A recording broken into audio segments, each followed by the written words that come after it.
સ્વામિનારાયણ હરે. વચનામૃત સારંગપુર પ્રકરણનું 13મું. નિશ્ચય ટળ્યા ન ટળ્યાનું. સ્વામિનારાયણ હરે. સંવત 1877 ભાદરવા સુધી બીજને દિવસ સ્વામી શ્રી સહજાનંદજી મહારાજ ગામ શ્રી સારંગપુર મધ્યે જીવા ખાચરના દરબારમાં ઉત્તરાદે દ્વાર ઓરડાની ઓરસરીએ વિરાજમાન હતા અને સર્વ શ્વેત વસ્ત્ર ધારણ કર્યા હતા અને પોતાના મુખારવિંદની આગળ મુનિ તથા દેશ દેશના હરિભક્તની સભા ભરાઈને બેઠી હતી. પછી મુક્તાનંદ સ્વામીએ પૂછ્યું છે, જેને ભગવાનના સ્વરૂપનો નિશ્ચય પ્રથમ થઈને પછી મટી જાય છે તેને તે પ્રથમ નિશ્ચય થયો હતો કે નહોતો થયો? પછી સ્વયં પ્રકાશાનંદ સ્વામી બોલ્યા છે, જેને પોતાના જીવાત્માને વિશે નિશ્ચય થયો હોય તે તો કોઈ રીતે ટળે નહીં, અને શાસ્ત્રની રીતે જો નિશ્ચય થયો હોય તો શાસ્ત્રમાં ન મળે એવું ચરિત્ર જ્યારે પરમેશ્વર કરે ત્યારે ભગવાનનો નિશ્ચય હોય તે ટળી જાય છે. પછી શ્રીજી મહારાજ બોલ્યા છે, શાસ્ત્રને વિશે તો પરમેશ્વરનું સમર્થપણું, અસમર્થપણું, કરતાપણું, અકર્તાપણું એવી અનંત જાતની વાત છે. માટે એવું કયું શાસ્ત્ર બહાર ચરિત્ર પરમેશ્વરે કર્યું હશે જે જેણે કરીને એનો નિશ્ચય ટળી ગયો? એ પ્રશ્નનો ઉત્તર કરો. પછી સર્વે મુનિ બોલ્યા છે, શાસ્ત્ર બહાર તો કોઈ ચરિત્ર નથી. માટે હે મહારાજ, એ જીવને નિશ્ચય થઈને પાછો ટળી જાય છે તેનું શું કારણ છે? પછી શ્રીજી મહારાજ બોલ્યા છે, જેને ભગવાનનો નિશ્ચય થાય છે તેને શાસ્ત્રે કરીને જ થાય છે. કાં જે શાસ્ત્રમાં પરમેશ્વરના પણ લક્ષણ કયા હોય અને સંતના પણ કયા હોય. માટે શાસ્ત્રે કરીને નિશ્ચય થાય તે જ અચળ રહે છે, અને શાસ્ત્ર વિના પોતાને મને કરીને જે નિશ્ચય કર્યો હોય તે નિશ્ચય ટળી જાય છે. અને વળી ધર્મની પ્રવૃત્તિનું જે કારણ છે તે પણ શાસ્ત્ર જ છે. અને જેને શાસ્ત્ર કોઈ દિવસ સાંભળ્યા જ નથી એવા જે અજ્ઞાની જીવ, તેમને વિશે પણ મા, બેન, દીકરી અને સ્ત્રી તેની વિગતિરૂપ જે ધર્મની મર્યાદા તે આજ સુધી ચાલી આવે છે તેનું કારણ પણ શાસ્ત્ર જ છે. કેમ જે શાસ્ત્રમાંથી કોઈકે પ્રથમ એવી વાત સાંભળી છે તે પરંપરાએ કરીને સર્વે લોકમાં પ્રવર્તી છે. માટે જેને ભગવાનનો નિશ્ચય થઈને ટળી જાય છે તેને તો શાસ્ત્રના વચનની પ્રતીતિ જ નથી. એ તો કેવળ મનમુખી છે ને નાસ્તિક છે. અને જો શાસ્ત્રની પ્રતીતિ હોય તો કોઈ કાળે પરમેશ્વરથી વિમુખ થાય જ નહીં. કારણ કે શાસ્ત્રમાં તો અનંત જાતના ભગવાનના ચરિત્ર છે. માટે પરમેશ્વર ગમે તેવા ચરિત્ર કરે પણ શાસ્ત્રથી બારણે હોય જ નહીં. માટે જેને શાસ્ત્રના વચનનો વિશ્વાસ હોય તેને જ ભગવાનના સ્વરૂપનો નિશ્ચય અડગ થાય છે, અને એ કલ્યાણ પણ તેનું જ થાય છે, અને તે ધર્મમાંથી પણ કોઈ કાળે ડગે જ નહીં. ઇતિ વચનામૃતમ. એવી રીતે સારંગપુર પ્રકરણનું 13મું વચનામૃત જે તે થયું. સ્વામિનારાયણ સ્વામીએ વાત કરી છે, સૂર્યને કોની ઉપમા દેવાય? એ તો એક જ, તેમ ભગવાન પણ એક જ, અને અનંત અવતાર તે સર્વે એક ભગવાનનું દીધું ઐશ્વર્ય પામ્યા છે. આવો સમો પૃથ્વી ઉપર આવ્યો નથી અને આવશે પણ નહીં. ને આ સાધુ પણ આવ્યા નથી ને આવશે પણ નહીં. ને આ ભગવાન પણ આવ્યા નથી ને આવશે પણ નહીં. અનંત અવતાર થઈ ગયા ને અનંત અવતાર થશે, પણ આ સાધુ ને આ ભગવાન તે આવ્યા નથી ને આવશે પણ નહીં. સ્વામિનારાયણ સ્વામીએ વાત કરી છે, આશરાનું રૂપ કહ્યું છે. કોઈ કાપણા મંદિરમાં કાલનો આવેલો હોય અને તે માદો પડે ને 20 વર્ષ માદો રહે તો પણ તેની ચાકરી આપણે કરવી પડે. ને વળી જેમ ગૃહસ્થના બાયડી છોકરાને તેનો આશરો છે તે દેશ પરદેશમાં જઈને તેની ખબર રાખે છે, તેમ ભગવાન પોતાના આશ્રિતની ખબર રાખે છે. સ્વામિનારાયણ હરે. સ્વામીએ વાત કરી છે, સહજાનંદ સ્વામીએ હરિશંકરભાઈને સુરતમાં સ્વપ્નમાં દર્શન દઈને વાત કરી છે, નિશ્ચયમાં કસર છે તેથી દેહ ધરાવ્યો છે. માટે નિશ્ચય પરિપક્વ કરવો ને આજ્ઞા પાળવી એટલે પૂર્ણ કામ થયું, એમ સ્વામીએ વાત કરી. સ્વામિનારાયણ હરે. સ્વામીએ વાત કરી છે, આત્માના જ્ઞાને કરીને કૈવલ્યાર્થી થયો હશે તો પણ ચ્યુત ભાવને પામે. પણ જેને એમ હોય છે હું પ્રગટ ભગવાનનો છું ને ભગવાન મારા છે એવો દ્રઢાવ થયો, તેને કોઈની બીક રહેતી નથી. કાળ, કર્મ, માયા, દેવઋણ, પિતૃઋણ, મનુષ્યઋણ એ સર્વેથી મુકાઈને ભગવાનને પામી રહ્યો છે. આ લોકનું સુખ દુઃખ બેય મિથ્યા છે. તે વ્યવહાર છે, તે સુખ દુઃખ તો આવે પણ રોટલા ન મળે તે દાડે અમને પૂછવું, જેને રોટલા જોઈતા હોય તેણે 10મો ભાગ કાઢવો. સ્વામિનારાયણ હરે સ્વામીએ વાત કરી છે, આજ આપણો તીર ચાલે છે, તેથી કોઈ નામ લઈ શકે નહીં ને બીજાના તીર ચાલતા નથી, એટલે તેને દુઃખ થાય છે. સ્વામિનારાયણ હરે સ્વામીએ વાત કરી છે, છેલ્લા પ્રકરણનું 35મું વચનામૃત વંચાવીને વાત કરી છે, આ 6 લક્ષણની મોટાઈ તો સર્વ હરિભક્ત તથા સાધુ તમામને છે. સ્વામિનારાયણ હરે સ્વામીએ વાત કરી છે, રઘુવીરજી મહારાજે દેહ મૂક્યો તે દિવસ આઈ મુને તાવ આવ્યો. તે તાપતા સગડીમાં શરીર ઉડી પડે એવો બળિયો તાવ આવ્યો, તથા ભીંત પડી ગઈ, તથા ખડ બળી ગયું. સ્વામિનારાયણ હરે સ્વામીએ વાત કરી છે, જેમ છે એમ કહીએ તો ઘેર કોઈ જઈ શકે નહીં, ને જાય તો ત્યાં રહેવાય નહીં. તાજી તીક્ષણ ધાર અડતામાં અળગું કરે, લેશ ન રહે સંસાર, વચન લાગ્યા કોઈ વીરના. સ્વામિનારાયણ હરે સ્વામીએ વાત કરી છે, કૂવામાં રાઈના દાણા ભરીએ ને એક તીરવા સગ ચડાવીએ એટલા જીવનું કલ્યાણ કરવું છે. સ્વામિનારાયણ હરે સ્વામીએ વાત કરી છે, એક સમયે શ્રીજી મહારાજે વ્યાપકાનંદ સ્વામીને ગઢડામાં અક્ષર ઓરડીમાં કહ્યું છે, ઇન્દ્રલોકમાં જઈ આવો. ત્યારે કહે, જઈ આવ્યો. ત્યારે કહ્યું છે, ગોલોક તથા બ્રહ્મધામને વિશે જઈ આવો. ત્યારે કહ્યું છે, જઈ આવ્યો. ત્યાર પછી ફરી આજ્ઞા કરી છે, ભૂમા પુરુષ પાસે જઈ આવો. ત્યારે તે વ્યાપકાનંદ સ્વામી કહે છે, 1000 માથાનો દૈત્ય માર્ગ રોકીને રહ્યો છે. ત્યારે મહારાજે કહ્યું છે, તમે પણ તેવું રૂપ ધરીને તેને જીતી જાઓ. પછી તેમ કર્યું. પછી ફરીને કહ્યું છે, બીજા 10,000 માથાનો દૈત્ય આગળ છે. ત્યારે શ્રીજી મહારાજે કહ્યું છે, તમે પણ તેથી મોટું રૂપ ધરીને તેને જીતીને જાઓ. પછી તે તેમ કરીને ભૂમા પુરુષ પાસે ગયા. ત્યારે તે ભૂમા પુરુષે વ્યાપકાનંદ સ્વામીને કહ્યું છે, પુરુષોત્તમનું પ્રગટપણું પૃથ્વીને વિશે થયું.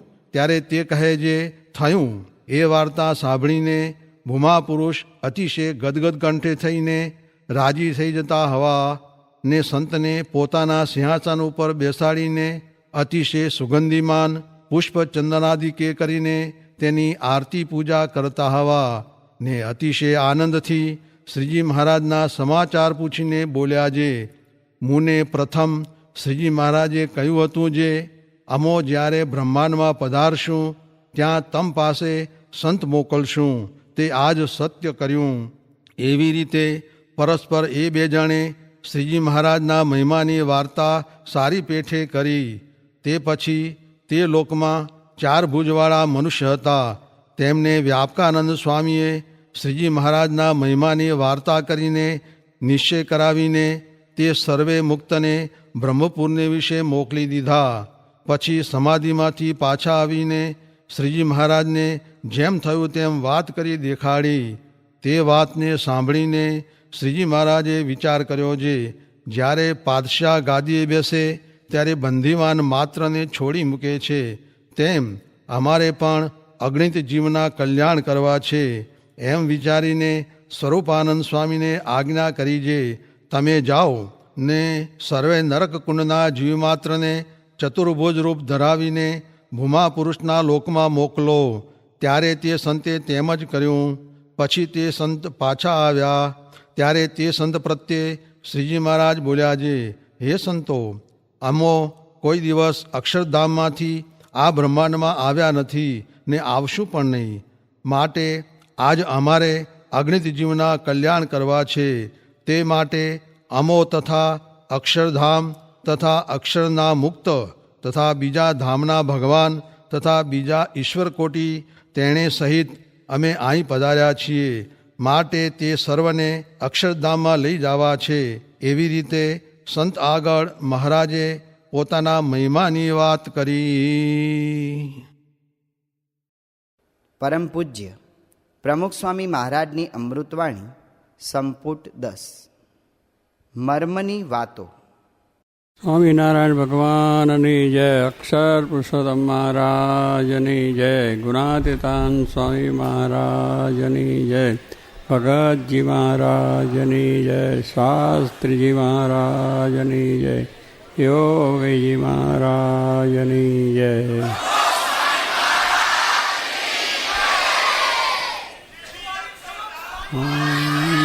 જય જય જય. આપણે અત્યારે એક સંવાદ સાંભળ્યો, શોર્ટ એન્ડ સ્વીટ. બહુ ટૂંકો હતો પણ બહુ સમજવાપૂર્વક હતો. લોકો કહે છે ને જેટલું થોડું એટલું વધારે સારું. બહુ બોલ કરીએ તો કાં તો બબડિયા જ કરે છે, એની અસર ના થાય. થોડું બોલીએ તોય પાછું અસર ના થાય. એટલે માપનું અનુકૂળ પ્રમાણે મળીએ તો મજા આવે. અને આજે માણસોને ચેન બહુ ગમે છે. ખાવામાં ચેન, અરવામાં ચેન, ફરવામાં ચેન, વાતોમાં ચેન, એવું બધું બહુ જોઈએ છે. એટલે બધી વાત જો લાંબી થયા કરે તો કંટાળો આવે.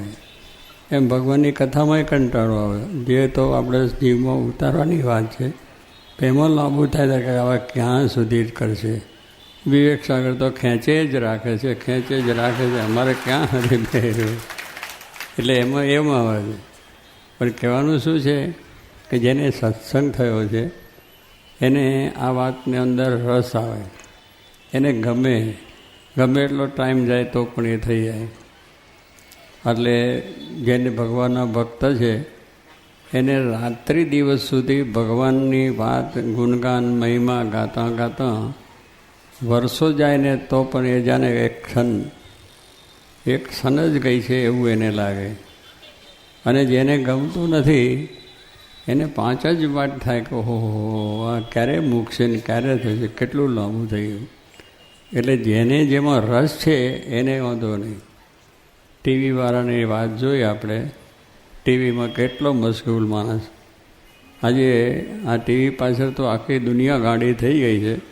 અને આપણે જે એમાં તો વૃદ્ધો, જુવાન, બૈરા છોકરા ટીવી ઉપર આમ તનલાઈન થઈ જાય કે વાહ એ માર્યો ચક્કો, અને એમાં મારે આબાદ કર્યું. પણ તને હું એમાં સ્વાદ બેઠો એને આબાદ કર્યો. પણ ઊભો થઈને પેલે વાહ ફટકો વાગ્યો.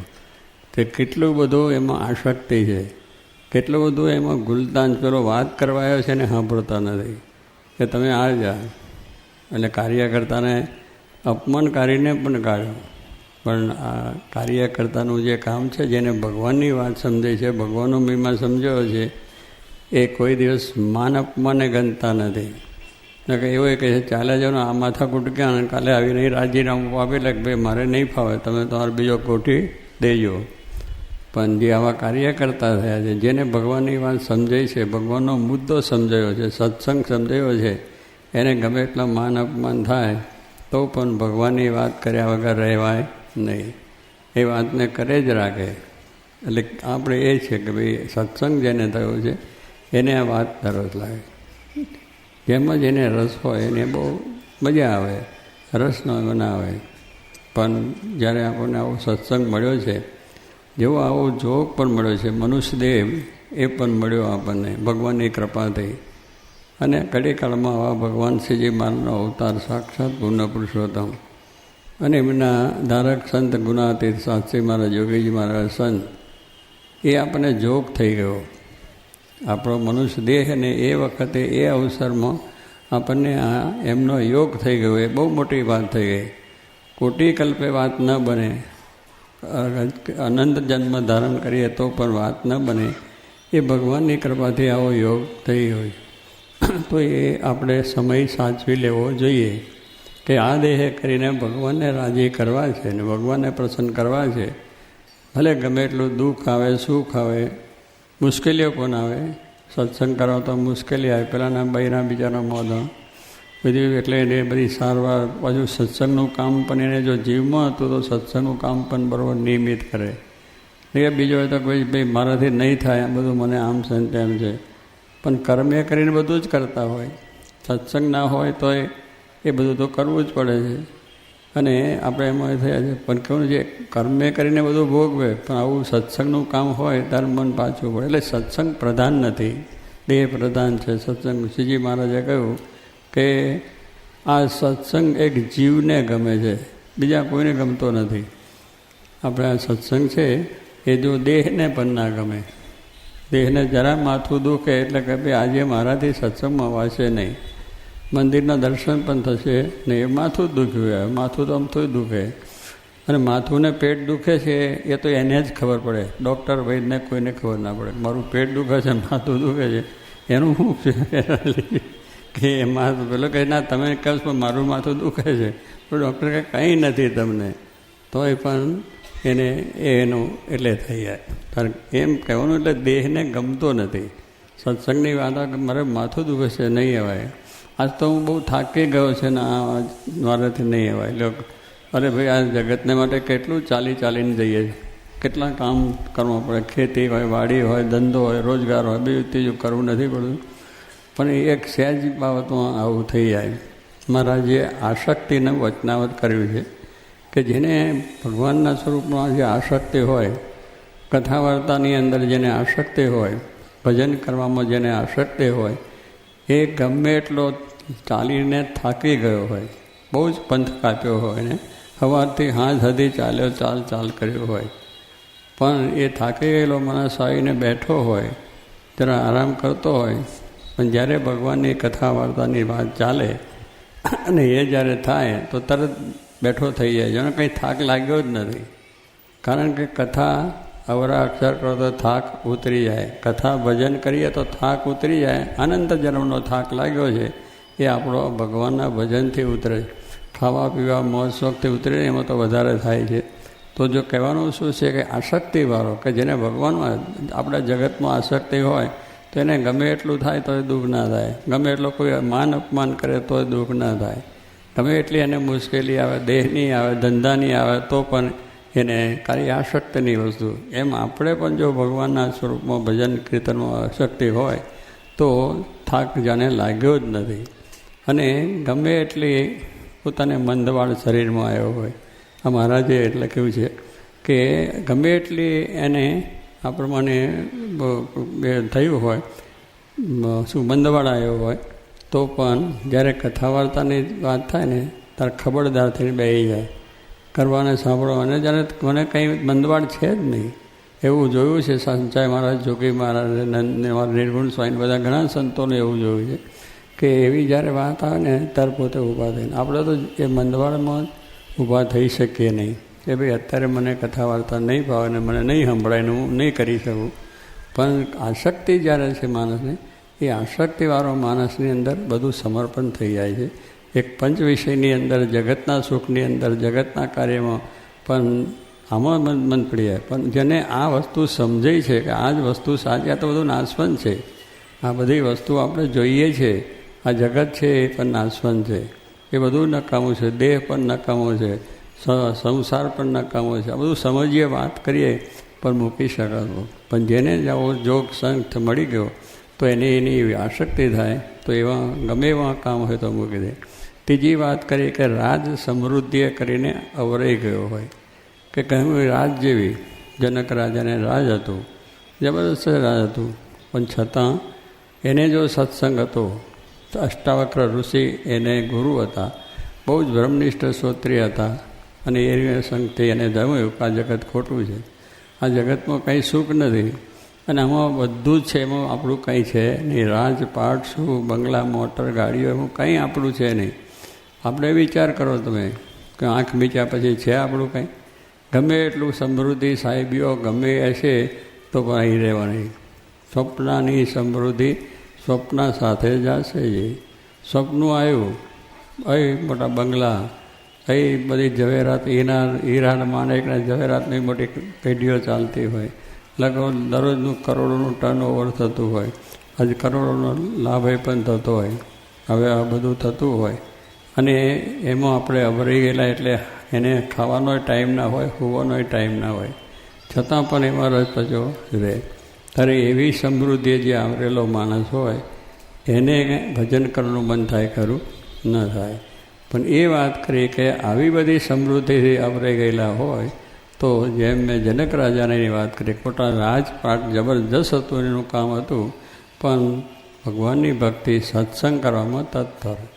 એનો નિયમ જ હતો કે સવારે ઉઠીને ભગવાનની પાઠ પૂજા બધું બરાબર કરવાનું, અને કથાનો સમય થાય તે એમાં જઈને બેસી જાય, સાંજે પણ કથામાં બેસી જાય. એટલે એ સમય છે એ ભજનનો બરાબર સાચવી લેતા હતા, અને પોતે મતલબ રાજનું કામ પણ ચાલતું હતું ભગવાનની કૃપાથી. તો જો કહેવાનું શું છે કે જો એમને ભગવાનનું વસ્તુ સમજાઈ હતી કથામયમાં, તો જઈને તરત ટાઈમસર બેઠા. પેલું કામ એ ચાલતું હતું, કામ તો ભગવાન જ ચલાવવાનું, પણ વિશ્વાસ નથી કે ના ના એ હું, પણ જો શ્રદ્ધા રાખે છે એનું ભગવાન કામ ચલાવે છે, અને એમનું રાજ ચાલતું. અમરીશ રાજા એ પણ પોતાએ ભગવાનની પાઠ પૂજા અને રાજ પણ ચાલતું. પર્વતભાઈ આપણા એ પોતે ખેતીવાડી કરતા હતા, પણ છતાં ભગવાનનું મન અખંડ હતું. ભગવાનની કથા વાર્તાનું ખેતી કરતા હતા, હળ હાંકતા હતા, એમાં વરામણ વરવાનું, સામે શેડેથી પાછા વરવાનું. એમને વચ્ચે બહારનો ટાઈમ થઈ ગયો, મારાને 11:30 ઠાર ધરાવવાનો. પેલાને કહ્યું તું ઊભો રે ભાઈ, મારે ભગવાનને થાળ કરવાનો સમય તો. પેલો કે નહીં, હવે સમય થઈ ગયો છે અને આપણે 2 વરામણ વરવાના છે, એક વર્યા પછી તમારે જે કરવું. પેલો કે ભાઈ સમય થયો, સમય પ્રમાણે ભક્તિ કરવી જોઈએ. તો પેલા એ ના કહ્યું, વરામણ વરતા જરા એના હાથમાં વાગ્યું, પેલો છોડો વાગ્યો, દહીં રોટલો નીચે પડ્યો. પ્રત્યક્ષ માનસીમાં વાત કરે છે, પ્રત્યક્ષ જેની ભક્તિ છે.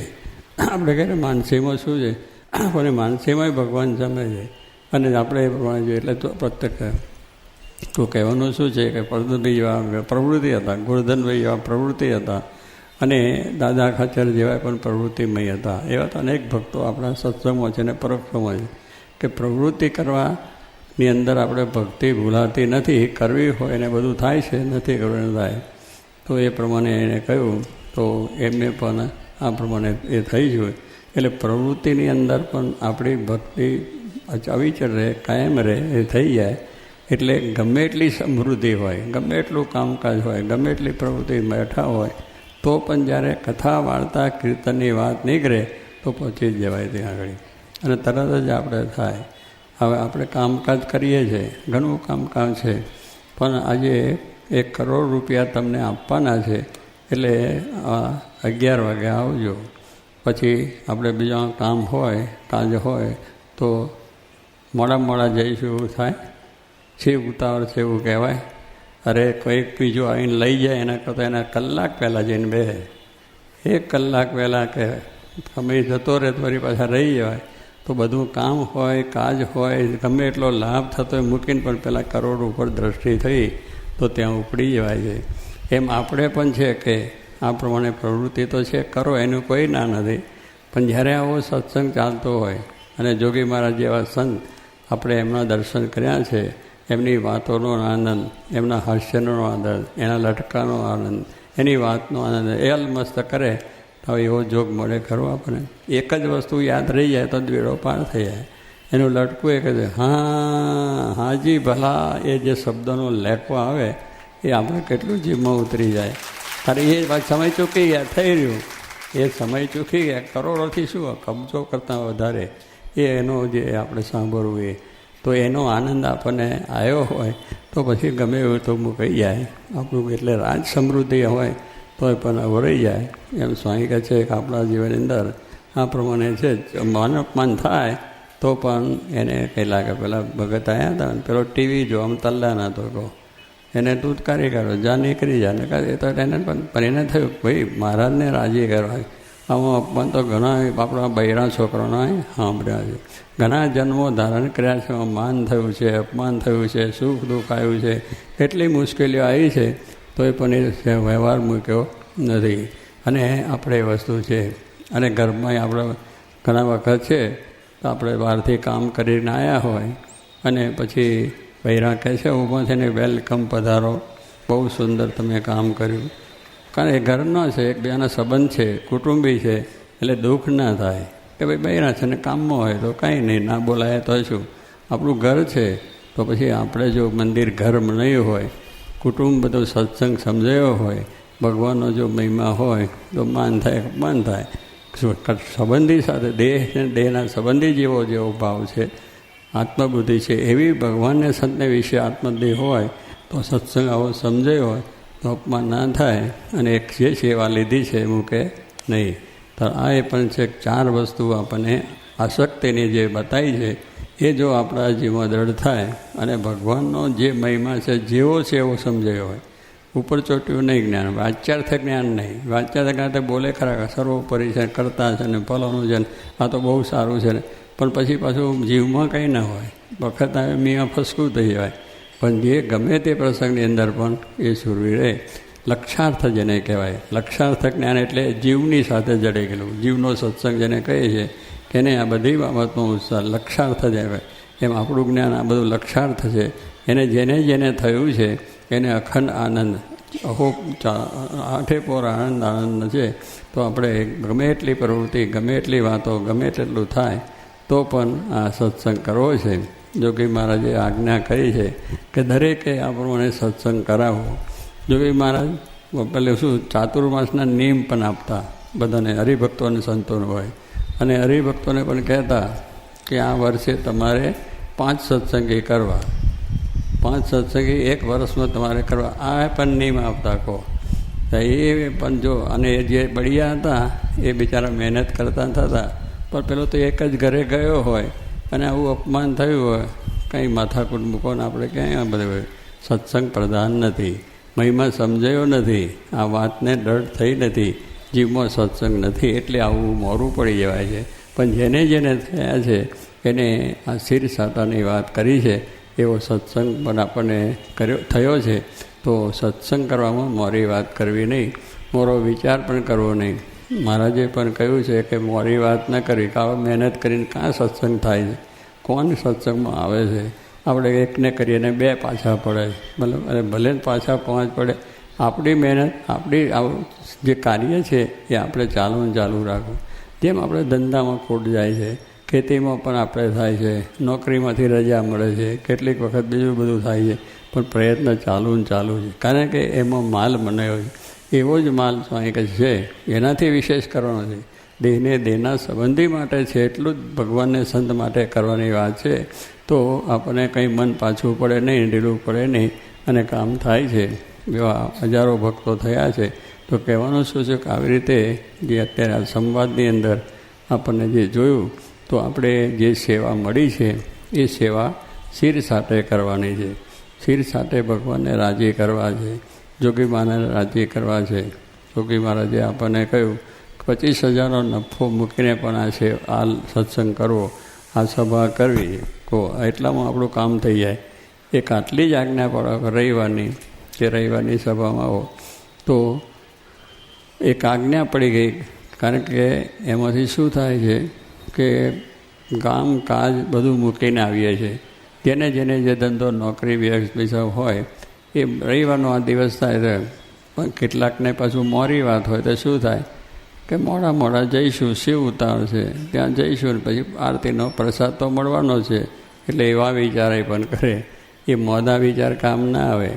રવિવારની સ્વામી કહે છે ટાઈમથી 5 મિનિટ વહેલા આવીને બેસી જવાનું, તો આપણે એનો મહિમા સમજાય ગયા. અને ઠેઠ આરતી થઈને પ્રસાદ વેચાય ત્યાં સુધી બેસવાનું, કે બધે જેવું હોય કે હવે આપણે હાજરી તો પુરાવી દીધી એવું. પછી છોકરા જ્યાં સ્કૂલમાં ભણે છે તે કેટલીક વખત હાજરી જ પુરાવતા હોય. સવારનો ટાઈમ હોય હાજરી પૂરવાનો કે સાંજનો, તો સવારે હાજર રહે, પછી આખો દિવસ ફરતો ફરે. કોઈ વાર કંઈ સાંજનો ટાઈમ હોય તો સાંજનો પૂરાય, પછી એને શું લાભ થાય? એ ક્યાંથી પરીક્ષામાં પાસ થાય? કારણ જે અભ્યાસ ચાલે છે, શિક્ષક આપે છે, તે ઘડીએ આપણે હાજર નથી, પછી એ હાજરી જ ખાલી પૂરાય, એનું કંઈ અર્થ છે? એમ સત્સંગ સભાની અંદર પણ, રવિવારની સભાની અંદર હાજરી પૂરવાની નથી કે ચાલો હાજરી. અમારા પેલા લોકો લગ્ન થાય છે ને તો જાણ આવે ને એને સવારે ચાલો હાજરી કરવા માટે, નાસ્તો પાણીની માટે. આપણે એવી હાજરી નથી ખાવા પીવા માટેની. જીવનું કલ્યાણ થાય, મોક્ષ થાય, એને માટે આપણી આ સત્સંગ છે. આવી વસ્તુ છે આપણને મળી છે. તો સ્વામી કહે હું આનંદ રાખી અને આ પ્રમાણે આ કાર્ય કરશું તો મહારાજ સ્વામી રાજી થશે. અને આવું નવું અખંડ આપણને થવું જોઈએ. પછી એક દાડા માટે નહીં કે એક દાડા ઉમળકો આવી જાય તો કેટલું કામ કરી નાખે, બીજે દાડે હું દેખાય નહીં, અને પછી મહિના સુધી દેખાય નહીં.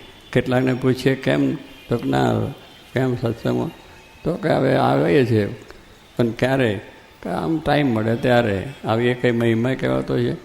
ટાઈમ તો આપણે જેમ નોકરીમાં ટાઈમ સાચવવો પડે છે, ધંધામાં સાચવવો પડે છે. જો દુકાન ટાઈમસર ઉગાડીએ તો ધંધો ચાલે, અને ટાઈમસર બંધ કરીએ તો થાય. તો એ પણ ટાઈમ, નોકરી પણ ટાઈમસર કરવું. ટાઈમસર ના થાય તો શું થાય? ડિસમિસ, મોકલી જ દે, ઘર ભેગા જ કરી દે, કારણ કે ટાઈમ બધો કરવો પડે છે. એમ દરેકનો વસ્તુ છે સમય પ્રમાણે બધું થાય, તેનો મહિમા છે. એમાં આપણે સત્સંગ છે પણ આપણે ટાઈમ કરવાનો છે. મહારાજની આજ્ઞા પ્રમાણે ઘર સભા કઈ છે, ઘર સભા પણ આપણે બધાએ કરવાની છે. અને આ રીતનો જે સત્સંગ સેવા મળી છે એ પણ ઘરે ઘરે જઈને સત્સંગ કરાવો છે. ભલે આપણને થોડુંક એ થાય કે કંઈ થાય એવું નથી, કંઈ વધે એવું નથી, બહુ મહેનત કરી છે, પણ તમારું જે કર્યું કે આજ્ઞા તો મોટા પુરુષની પડી, મહારાજની આજ્ઞા પર એક ધક્કો ખાયા એટલે એ પણ સેવા તો થઈ ગઈ. એને સત્સંગ થયો કે ના થયો, પણ જવું, વારે જવું અને કરવું, અને ના થાય તો પણ નિરાશ થવું નહીં. બસ શબ્દો નાખ્યા છે, કોઈક દાડો ઉગશે. જે વાત એને પડી છે કાને એ સ્વામી વહેલું મોડું થશે, પણ આપણી સેવા છે એ થઈ જ જાય છે. માનીને પણ આપણે ત્યાં જઈ અને બધી વાત કરવી, ને સત્સંગમાં આવે અને આવે તો એને બધું એ થઈ જાય કે દરેકને આ સત્સંગનું સુખ આવે. મહારાજનું છે માટે સંવાદમાંથી આપણે એટલું જ છે કે આપણે સત્સંગ કરતાં મોરા પડી જવું નહીં. સત્સંગ કરતાં જ બળ મળશે અને સુખ્યા થવા છે. તો એવો સ્વામી કહે છે બ્રહ્માદિકને દુર્લભ એવો સત્સંગ મળ્યો છે. કોને? બ્રહ્માદિક. બ્રહ્માને ઓળખો છો? આખી દુનિયાનું બધું તંત્ર ચાલે. આ માનુષ આ છે ને મોડલ, આપણે કોઈ 95, કોઈ 96, કોઈ 97 મોડલ છે ને બધા. મોટલોનું નહીં, મોડલ નીકળે, આ મોડલ મળે. આપણે બધા એવા છે. આજે 2005ની સાલ થાય છે તો 2000થી 35 પહેલેથી શરૂઆત મોડલ ચાલ્યા બધા. કેટલાય નીકળ, કેટલા થઈ ગયા ના થઈ ગયા. તો કહેવાનું શું છું કે એમ એ તો બધું છે, પણ આપણે એ સત્સંગની અંદર એવી દ્રઢતા રાખવાની છે કે આપણે મોડલ નથી, પણ આપણે એવા સાચા ભક્ત થવાનું છે. એવા સાચા ભક્ત બનીને જેની કિંમત, આપણે એવી વસ્તુ નીકળે એની કિંમત હોય છે, એમ આપણે પણ એવા સાચા સત્સંગી બનીએ, સાચા ભક્ત બનીએ. એની કિંમત છે, એની ગાથાઓ ગવાય છે, એના પર ચરિત્રો શાસ્ત્રોમાં લખાય છે. તો આપણે એવા સત્સંગી થવું છે. કેવા કે સોનાના દોરા જેવી વાત આવી. પહેલાં બધાએ માગ્યું ને અમે આવાથી એમાં એક સોનાનો દોરો, મીને પાયેલ દોરો. બદનામાં તો વાત છે આ તો, કે દોરો મીને પાયેલ હોય તો એ ઉનાળો આવે ત્યારે નરમ થઈ જાય, અને શિયાળો આવે તો અક્કડ રહે. આમ અક્કડ દોરો, મીને પાયેલ દોરો. પણ જ્યારે ઉનાળો આવ્યો એટલા ડબ થઈ જાય. એટલે કહેવાનું શું છે કે એ જોડે જાણે આ કેવું સોનાનો દોરો. કે બીજો કેટલોક તો એવું હોય, મેં આગું પાછું હોય તો ભરી જાય. અને પણ મીને પાયેલ દોરા જેવા આપણે થવું નથી. મૂળ વાત એ છે કે ઘડીક આપણે પાન મળે તો આમ અક્કડ થઈને આગળ થઈને આમ તેલ ફલન ઢીકનું, અને જરા અપમાન થયું કે લેવા તારા તમારી કંઠી, તમારા ઘર ભેગા અમે થઈ જઈએ. એક એ મીને પાયેલ દોરા જેવા કાંઈ માન મળે, અપમાન મળે, બોલાવે, ચલાવે, બધું થયું. એનો સત્સંગ નથી, જીવનો સત્સંગ કહ્યું. ખાવા પીવા નથી. જો કંઈ ગોંડલ આવ્યા હોય અને ઉતારો ના મળ્યો હોય તો એ દુઃખ ના થાય. આપણો ઉતારો નથી ઘરે, બંગલાઓ, એની કેટલી સુવિધાવાળો છે. અહીં અંદર પલંગ હોય, બીજું ત્રીજું રોજ શોરૂમ, બધું કેટલું હોય. હવે એમાંથી આપણે અહીં આવ્યા છે તો પછી અહીં આવવાનું કારણ શું હતું? પેલો બંગલો તો ઘરે હતો, એક રૂમ ના મળી, કે એક રૂમની સગવડ ના મળી, કે એટેચ ના મળ્યું, તો એમાં મન પાછું પડી જાય. એને માટે આવ્યા જ નથી જોગી મારે કે આવી સગવડ મળે તો જ જઈએ. આપણે તો મળે છે બધું, પણ છતાં કોઈ વખત આવું થઈ જાય તો થાય. જમવામાં પછી સગવડ ના થઈ હોય અને પછી બીજું ત્રીજું થયું હોય, બધે પીરસાઈ ગયું ને આપણે બેઠા હોય તો એ દાળનો પડ્યો આવ્યો હોય, ખાલી દાળનો પડ્યો, બીજું પીરસાયું જ ના હોય, બધા જમીન ઉઠી ગયા તો તે ઘડે પિત્તો જતો રહે, ટેમ્પો જતો રહે ખરેખરો. એટલે કેટલોય જેટલા ગુણ ગાયા હોય, જેટલી ભક્તિ, જેટલી સેવા કરીએ એથી વધારે એનો વિરોધ કરીએ એવું પણ થઈ જાય. એક છે જમવાને માટે સ્વામી શું કહેતા કે અહીંયા આવીએ છીએ એ આપણે ઉતારા બીજા સગવડ, આપણી ઘરે બધી સગવડ, ગરમમાં ગરમ ચા. સ્વામી ગોંડલ માટે વાત કરતા વજુભાઈ શેઠ મુંબઈવાળા, એ પણ આવતા ને રહેતા, પણ ગમત બહુ. જોકે મને એવા બધા કેટલા ભક્તોની જોડે આત્મીયતા બહુ, એટલે એની થોડી ગમત રમત બધી કરે.